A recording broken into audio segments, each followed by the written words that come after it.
Hello, Cindy Olin here, and we're back again with Level Up Your Love Life. And, ladies, I am so excited for everyone that's watching and listening today that you are so committed to your love life and really, removing any blocks that stand in the way of you opening your heart to receive the love and the life that you so sincerely are worthy of and deserve. And we're committed here to supporting you on that path and supporting you and taking care of your hearts. So welcome. And I'm here. I feel like I get to play all day long with some of my favorite people. I'm here with my very good friend, Nicole Hayley, with Nicole Talks Love. And I am going to share with you just really briefly before you start talking, Nicole, so I don't hijack your conversation. Just share a little bit, if you guys don't already know her. She is the founder of Nicole Talks Love and is best described as the relationship navigator. I love that. Meaning she ignites the inner transformation within women to help them navigate the relationship they have with themselves so they can fully embody their femininity, confidence, belief that they're worthy of happiness and love. Yes. So I know that you use your 20 years of counseling and coaching experience to create, facilitate, and support these women along the pathway. So welcome. I'm so happy that you're here with us today. Thank you. Yeah, this is great. Yeah. How fun. So let's go ahead and dive right in. I know we're going to talk about exactly what the topic is, which is removing those blocks. And you talk about your love blueprint. Would you care to share a little bit about your love blueprint, what that is, why it's important, why these women should know? I really think we all have a blueprint of how we receive and give love. And a lot of times we're not even aware of it. It includes some of our attachment styles. It looks at our saboteurs. We'll get into that in a moment. It looks at how we show up in love and how we interact. And the more we understand ourselves and the more we get that clarity, the more we can choose differently. And we can be more empowered in attracting and sustaining that love we deserve.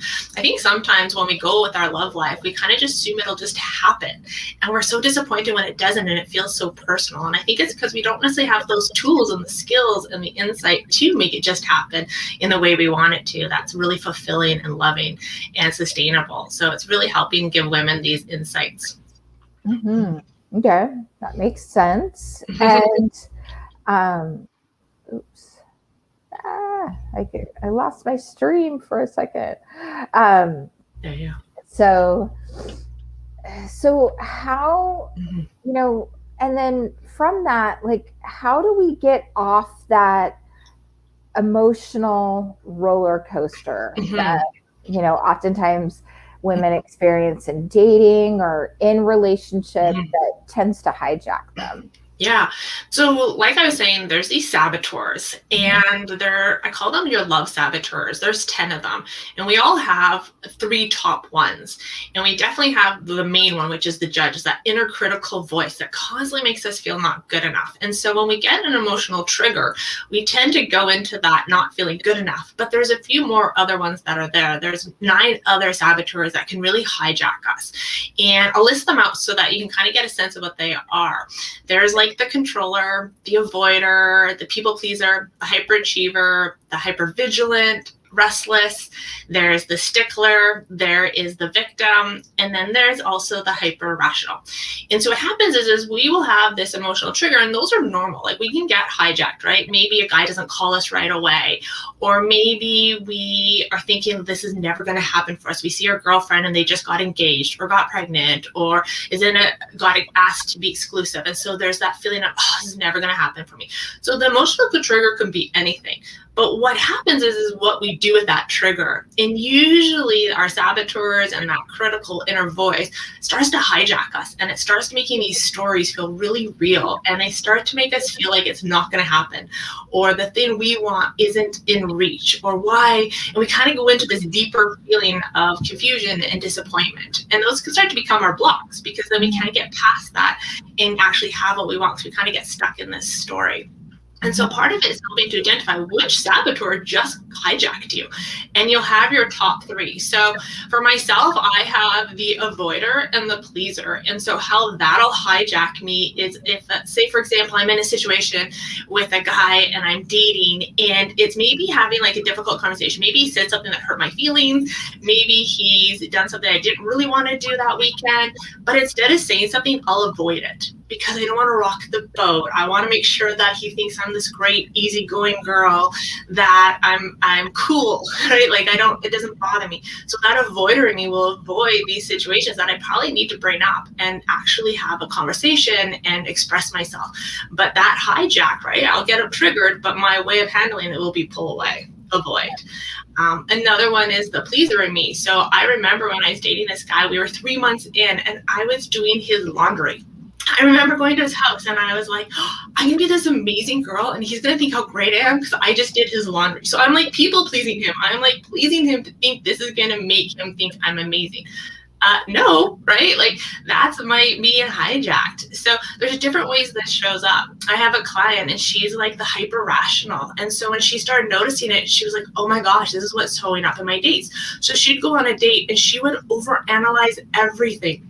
So she would rationalize everything, like why he didn't text, how many emojis he put in the text, how many minutes between the texts. She would analyze whether he was reaching in to give her a hug or not. Like her mind was constantly going. So she was always rationalizing, trying to figure out what everything meant. And so the idea is once you start to figure out what these saboteurs are doing, you can then start shifting out of them, and you can start feeling more empowered because you can start not going down that path. You can interrupt them. Mm-hmm. So when you say that, I love the description of the saboteurs too. It makes it so clear. Okay, I'm going into pleaser mode, or I'm doing this. So how do you then do a pattern interrupt? How do you shift that? Yeah, great question. So once you're starting to notice, right, like figure out what your saboteurs are. I've got a way to do that. And then from there, you can start noticing those patterns. And then the key is like you said, how do you interrupt it? How do you not keep going down that path, right? And so the idea is your neurological pathway has its way of going. And so it's already kind of set up to do this route. I'm going to get anxious, then I'm going to get worried, and then I'm going to pull away, or I'm going to be in my head over analyzing. Like we have a way of handling our triggers. So the key is you want to recreate a new neurological pathway. So we want to put it over this way. But to do that, we have to actually start interrupting it and training it. And a way to do it is you can do something as easy as what I call PQ reps. This is from a program called Positive Intelligence. It's a method that has been proven to work that helps to rewire the brain. And it can be as simple as this. So if you were to take your fingers right now and you're just rubbing them so gently that you can feel the ridges of your fingertips. What you're doing in this moment is you're getting grounded. It's like a mindfulness activity, but what you're doing is you're causing your brain to connect to something different instead of the thought that constantly leads you down that path of not feeling good enough. And so you're kind of stopping it, you're grounding yourself, you're getting into your body, you're getting out of your head, you're feeling, and then from that place, you can choose something different. And so the more you practice, the easier it gets, and the more you're going to build this muscle. So this is really like a mental fitness muscle you're building, right? It's like going to the gym. You go to the gym, you work out, you start to build this muscle. You're building this muscle in your mind, your emotional muscle, to be able to respond differently. And so once you're... Oh, I was just going to say, what I'm hearing you say too is you're reframing exactly what the trigger was. So you're doing a pattern interrupt, then you're reframing it, in your mind. Okay, go ahead. Sorry. Yeah, and no, that's great, because that's the part of it, right? So once you've interrupted it, then what, right? Yeah. So you kind of interrupted the thought process, and then there's different ways you can start looking at it. And what you're kind of doing is accessing this part of your sage, your higher self, your authentic self, like the true part of what knows your truth, right? But in the moment, it's lost. And so you're kind of going back to it. And in that sage or in that higher self, you're like, okay, there's different ways to look at this. It's like you said, how can I reframe this? Is this true for me? Is this situation actually true about who I am and what is going on? Is there another need I'm trying to get met here? So you're asking yourself, you're staying really curious and to explore what you need in that moment, as opposed to just constantly spinning out. So specifically, I'd love to hear those questions again, because I'm sure the watchers and listeners would love to hear that. So do you start with, is this true about? Yeah. Okay. So you can start with that one. Okay. What else? So then go like, is this true? So for example, let's go back to the idea of me doing the laundry. Is it true that he's going to like me more if I'm doing his laundry? Right? And so the question in my mind probably at first is like, yes. And then if I ask myself, really, is that the kind of quality I want him to see above everything else? And then the truth is no, actually. I want him to see my value or who I am and other elements of my caringness, but not in this action. So what you're doing is you're getting curious with yourself. So is this true is the question you can ask. And then what do I need in this moment? Okay, and so in that moment, I wanted recognition. I wanted to be validated. I wanted to be seen as this great woman. So is there a way that I can get that in a different form? Is there a way that I could do this that would be more empowering? And then the next question is like I said, can I give that to myself first? Right. And so me going and doing this laundry is me looking externally for him to say, oh, good job, Nicole. That's amazing. Like, wow, you're such a woman. Right. As opposed to me being like, wow, I really like who I am. I like how I show up. I'm this great person. I don't need to do this act, especially in the 3 months of dating. Right. We're talking like maybe months down, years down. Sure. But in that early stage, I'm looking for him to tell me I'm amazing. And that's going to keep me doing this people pleasing mode as opposed to me validating myself. And going and asking, what do I need in this moment? How can I give that to myself first rather than looking to him to do it? So those are some questions you can stay really curious with. And then you talk about your sage. And, you know, really, you know, being in that space of rewiring the brain so that you're able to self-soothe. You're not looking for external validation. You already know, right? Yeah, totally. But how do you access that sage so you're in that space where you're feeling loved, cherished, and adored, and you're able to get your needs met too? How do you access that part? Yeah, and how do you, you know, maybe stay in it. So part of that sage is really knowing our value and our worth. And I think a lot of times, like I was saying, we have different attachment styles. We have different love experiences growing up. Sometimes we have different moments that have impacted us. And so accessing that sage is really going back to your true essence. And sometimes that can be really tricky because we have all these experiences that we feel that make us not good enough or have evidence that we don't measure up. And so accessing that part of us is almost going back to when we were really little. So one of the exercises I get my clients to do, and you can do this, ladies, or who's watching, is find a picture of when you were really young, like 3 years old and under, and put it on your phone. And for a week, and then I would actually get my clients to do it for a month, is look at that picture for 2 minutes a day and just begin to see the pure essence of this little person, this little girl, how innocent she was. What kind of love did she need in that moment? Did she get that love? Is there a way that you can love her more now? Did she need to be protected? Did she need to feel safe? Did she need to be seen? Did she need to just be played with? And when we connect to that little girl, that little essence, she's in us. And so when we start loving on her, it's like we're loving on ourselves. And that starts to strengthen it. And so when people talk about, well, what's self-love, right? Well, self-love is really loving on these parts of us that we don't really like, that we're uncomfortable with, that we don't want to admit, that we have that part that might not measure up to what we think. And so self-love is acceptance. And so when you look at that little person, it really helps us to get to the essence, the core of who we are, without all the other stories that have happened over time. And so you're really building that bond. And what do you find comes through for women as they're doing this, exercise throughout that month that you? It's really powerful, actually. Yeah. And it's funny because you think, oh, what's 2 minutes and what's a picture? Like, really, is that going to make a difference? And it's amazing, the shift, because what happens is we start really connecting to this part of ourselves that is really genuine and little and innocent. And we start to feel this deeper sense of acceptance for ourselves and a sense of self-love. And the more we do that, that really empowers how we show up in our love life. So we will start speaking up more. When those saboteurs hijack us, we're going to be able to have that muscle a bit stronger, be like, wait a minute, maybe this isn't really what I think is true.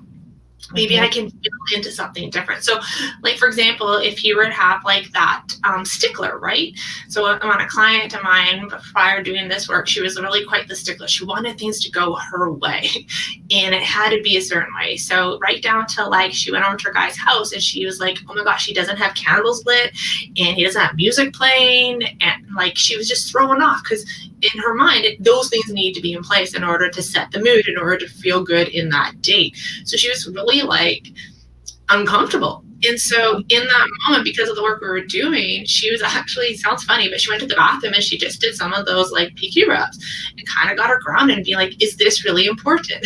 Is this necessary for these lights, these candles, the music, for me to connect with this guy or to have a good time?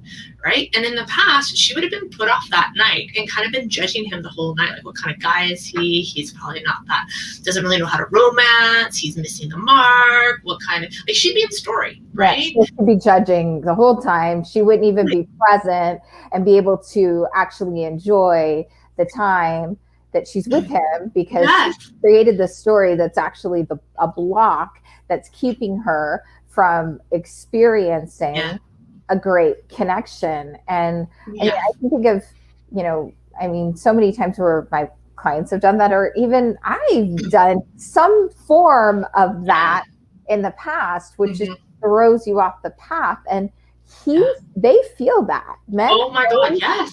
Men feel that energy coming from you.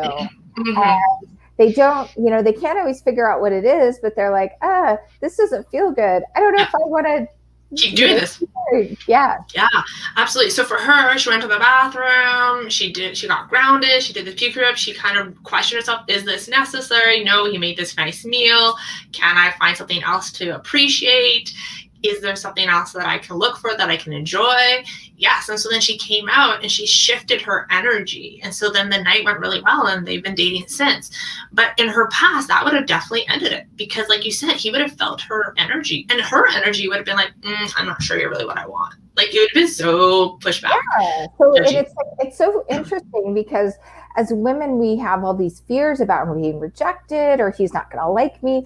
But when and we can create, we don't always realize the power of how we can create that, because men are really can be afraid of rejection too. Or, oh my God, yes. And they can feel that, right? Like, even to the guy, like when I was doing his laundry, he could feel that I was trying to impress him, that I was in this mother nurturing energy. It wasn't attractive to him. Like, it was a turnoff. Like, he could feel it. Yeah. Right? Well, because you're looking to get something. Yes. And a lot of women don't understand that you're in this mode of the people pleaser place. And then men feel that energy, and nothing makes them shut down more and go into, I'm not going to do anything for you mode, which then can actually create the trigger even more to do more and more. Yes. And it's always so fascinating when you really look at the cause and effect side of it. It's as innocent as doing laundry, but it wasn't really innocent, because he's thinking, well, okay, she's doing my laundry, but she's trying to get a reaction from me. And and so that goes into putting him on a pedestal and making him Yeah. So yeah, it's just off. It feels off. it does. Yeah, And so if totally. it's not, and that negates from authenticity. Yes. And we've really Yes. talked a lot in this series about, you know, Mm, how you can connect with somebody who's being authentic, mm, even if it feels messy yes. sometimes. Yes. It feels so much more, in flow and Yeah. easy. Anything else you want to add to that? Yeah, I think you're absolutely right. And I think when we're being hijacked on those emotional triggers and our saboteurs, right, once you start knowing, identifying them, they really do break down that authenticity because we're now in this energy, usually of proving something or trying to get a need met that isn't authentic. Right. So like even the avoider, if you're avoiding having some difficult conversations, you're suppressing your needs. So it's going to come out in other ways. It'll come up maybe like I know I've been when I've done that, like kind of snotty or passive aggressive, just like, yeah, that's fine, whatever. It's good. Rather than just having that difficult conversation, bringing it up and expressing myself. So men can feel this as much as we think we're hiding it. It's so obvious. So the key is really being able to allow ourselves to get clear with what we're feeling, where we're being a bit hijacked, and how to shift out of that. It's the real key. So something that's coming up for me right now, and I feel like maybe some women might experience this, is when they're feeling hijacked and they tend to shut down, maybe go into that avoider mode and not communicate. Would you, and maybe, because this has happened to me in the past, and I know it's happened to other clients and women, I'm sure you've experienced this as well, that they're so, the go-to is shut down, so they don't know what to say in that moment. And the fears might be coming up in that moment of they're in freeze mode. So what do you recommend doing in that moment? Absolutely. Because I think we're freezing because we're afraid that we're going to say the wrong thing and that he's going to get the wrong idea. And on some level, that may be true. But on the other side of it is he's getting the idea that there's something wrong. He doesn't know what to do. So either way, it's not really working out for us freezing and not saying anything because he's picking up on that as well. So a key to when you're getting that frozen moment and you want to say something or something's hurt your feelings, you might not be able to do it in the moment, but within a short period of time. So again, do a PQ rep, rub your fingers, get grounded, or do 5 breaths and just feel your breath. What you're doing is you're getting into your body to notice what you're feeling. Because sometimes we will be triggered and we won't know what caused it or what we're actually feeling. We're just like, we just notice our body stiffen, or we're like kind of got a look on our face. Like sometimes we don't know. And so the key is actually going in and being curious with ourselves. Like, what am I feeling right now? What hurt? What bothered me? Right. And so in that, you may then get the clarity. And then from there, you can express it. And when we're expressing it, it's really more about, I'm sharing this for me so that you understand me. This isn't, it has nothing to do with you. Yeah. Right? This is me. I just noticed, like you can even say, I just noticed my body shutting down right now. I think I need a minute to figure this out. Or I just noticed that when you said this, I got tense. Can you explain what you meant by that? Because the story I'm telling myself is. And I love that line. And I use it in my relationship. I'm engaged. I use that. We've been together for so many years now. And it's the whole premise is the story I'm telling myself right now is this. And you can use that at any stage of dating because we will feel something, hear something, interpret it, and I'm going to make a story of what I think it means and then act out on that, respond. So if he made a remark, the story I'm thinking is I'm not a priority, he's not making time for me, he's more important with work or his friends, whatever it is, I'm going to make a story. But if I ask him, he can share, oh my God, no, that's not at all. I've got to get this meeting done. Or my guys asked me out 2 weeks ago and I forgot to tell you. Then it's not a last minute, right? But if we don't ask for clarity, we will be hijacked. And then whatever our saboteur is, will keep going harder, right? So if you're in a victim and you've been hijacked and you didn't get the clarity, your victim might say, see, I'm never going to find love. They never want to make me a priority. I'm always having to feel like second best in a man's life. So that could be your victim. If you're the controller, you might be like, well, you should tell me what we're doing. And why didn't you tell me? Because if you knew, I would then been able to plan my day around you. And like, we kind of want to control the situation. So when we're getting hijacked, these saboteurs will react out in a way. And so to be able to stop that is just being really curious of like, what did you mean by that? Or the story I'm telling myself is this. Is that right? Or Right. I'm feeling this, and I'm sure that's not what you meant. And that's the other one I think is really important. When you're dating a really good guy, which most of you women are going to be doing, right? You're doing all this inner work, you're up leveling. That's the whole premise of this, is you're up leveling. So you're going to attract really great men. So you have to go in with this belief that these men have a really good intention. Their intention is to be kind, to be thoughtful, to be considerate. Are they going to do it right all the time? Hell no, right? No. But their intention most likely is to be kind and thoughtful and considerate. So if you go in with, I'm sure this isn't your intention, and I felt this way, or I felt this way, and I'm sure that wasn't your intention, but I just want to let you know, right? So you're telling them right off the bat, like you're not blaming them because you have a belief that they really meant well, and it just didn't land, or what they did just didn't feel good, or what they did hurt your feelings and they probably didn't know. And so it sets this open space of open communication, open dialogue, and a sense of like non-judgment, more love, really. Absolutely. Yeah. It's, those lines are so key. The story I'm telling myself, or what I'm making this mean is X. And those things, those lines can be lifesavers because it diffuses the tension that you're feeling inside, and what he could be feeling coming from you. And I feel like you made such a great point, Nicole, around you're going to be dating some great men, and trust that they are. And I always like to say, hold them high, and be really curious about the situation rather than going into reaction mode. We can all have things that trigger us that may not have anything to do with your love life. It could be other things, but these are interconnected somehow.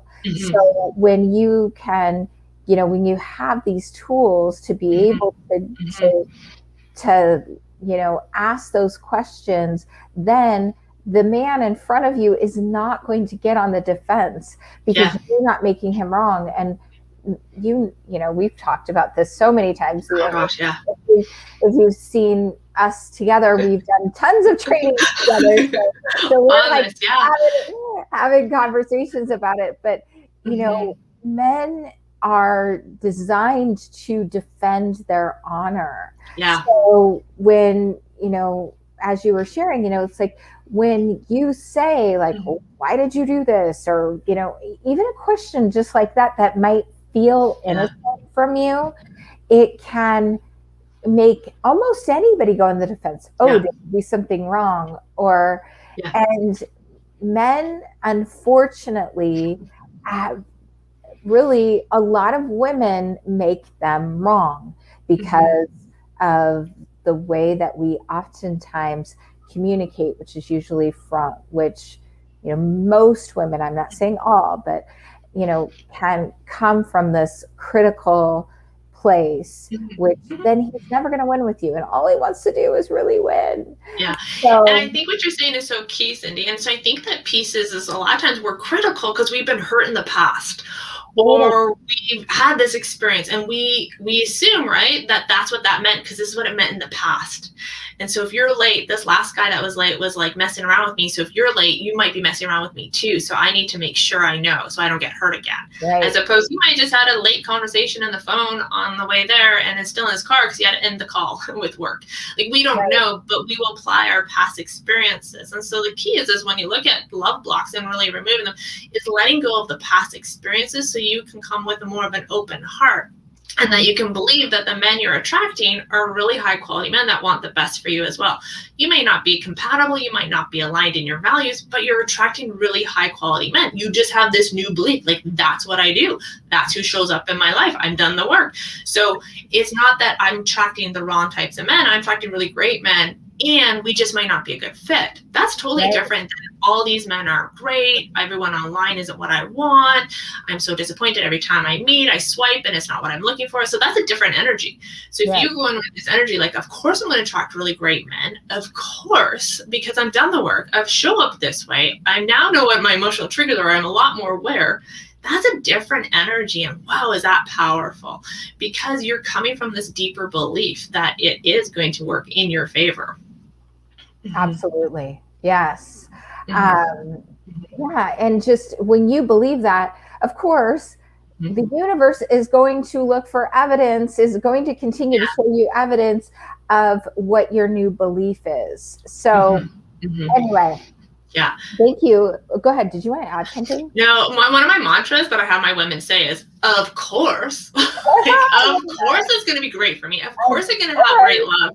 Because it just is like this deep belief, like, well, why wouldn't it? Like, of course it would. And so when you take that energy in, it shifts how you feel. It shifts, of course the man's going to be really kind and loving. Of course he's got my best intention. Right? Is he going to make mistakes? Hell yeah. But of course he's going to be great because I'm great and I attract from my level of feeling good.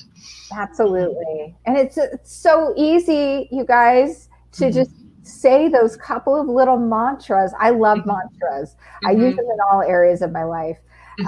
So this is fantastic. You're always a wealth full of information. I love having you.